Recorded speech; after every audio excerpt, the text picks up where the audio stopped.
열왕기하 9장에 들어오면서 이 예후가 부각되어지고요.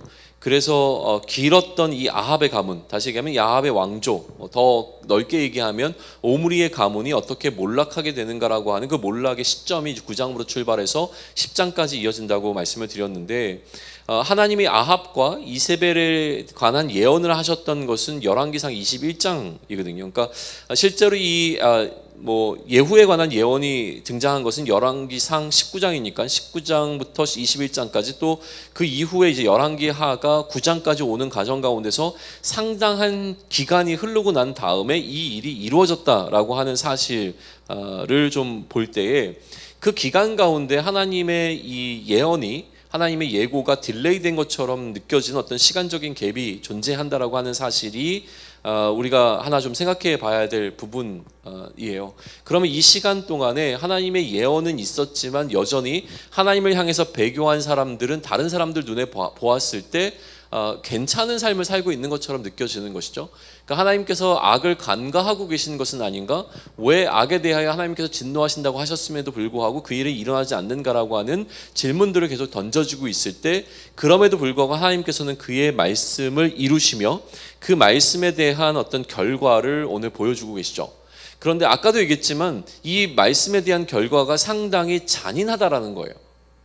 그냥 넘어갈 수 있는, 그냥 쉽게 그들이 죽음을 맞이하였더라, 죽음이 이들의 행한 행위의 결과였다라고 하기에는 이들의 죽음 자체가 상당히 잔인한 모습으로 그림 그려주고 있는 것을 우리는 좀 주목해서 보아야 될 필요가 있고요. 그거를 묵상할 필요가 있다고 생각이 되어집니다.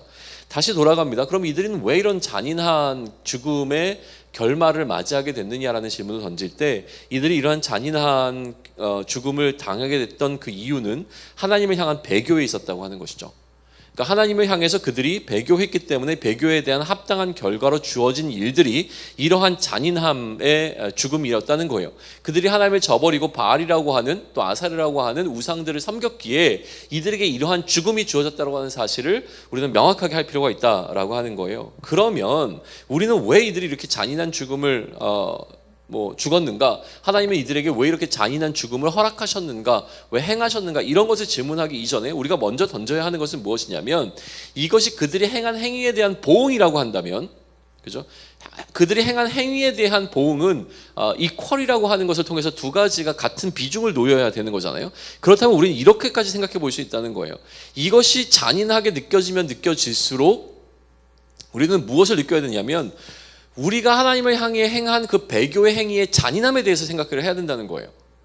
그러니까 그들이 배교를 했기 때문에 하나님께서 이들에게 이처럼 잔인한 죽음을 주셨다라고 한다면, 우리가 하나님을 배교했을 때, 우리가 하나님의 뜻을 따르지 않고 우리가 하나님이 아닌 다른 것을 하나님으로 여기고 섬기기 시작했을 그때에, 우리가 우상을 섬기는 그 시절에, 그 시기에 하나님께서 그의 마음 가운데 느끼셨던 하나님의 마음은 우리가 이들의 죽음을 바라보면서 느끼는 이 잔인함과 동일해야 된다라고 하는 것이죠.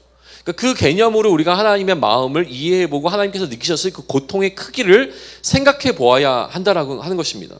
이 죽음의 크기로 가늠되어지는 하나님의 마음을 느끼도록 하기 위하여 이 잔인한 죽음이라고 하는 것이 오늘 9장을 통해서 우리에게 전달되고 있다라고 하는 것을 반드시 생각해 보시면 좋을 것 같아요. 그러니까 하나님의 심판에 대한 두려움을 묵상하는 것도 필요합니다.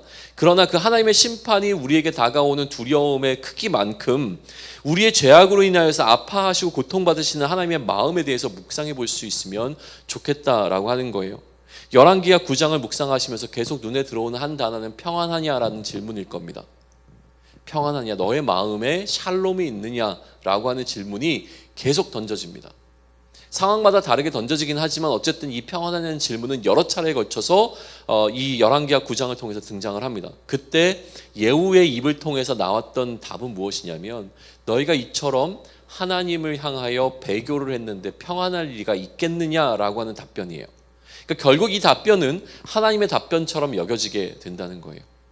하나님의 마음 가운데 샬롬이 없는 엔샬롬의 상태가 오게 되어지는 것은 언제냐면, 우리가 그 하나님을 배교하고 하나님이 아닌 다른 것을 하나님으로 여겨 우상을 섬기게 되었을 때 하나님의 마음 가운데 샬롬이 사라지게 되어지는 그 상태, 그 샬롬 할 수 없는 그 상태가 오게 되어진다라고 하는 샬롬을 잃어버린 하나님이라고 하는 이 주제에 관해서 우리는 한번 생각해 볼 필요가 있습니다.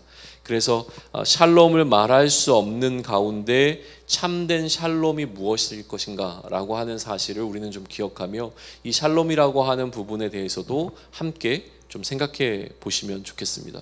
그래서 오늘 우리 앞에 놓여 있는 이 상황들을 바라보며 우리의 감정으로 들어오고 있는 이 어떤 상황들을 놓고 하나님의 마음을 다시 한번 좀 되돌아보며 하나님의 마음은 얼마나 아프셨을까, 또 하나님은 얼마나 힘들어 하셨을까라고 하는 부분과 공감되어질 수 있는 오늘이 되어지기를 좀 소망합니다.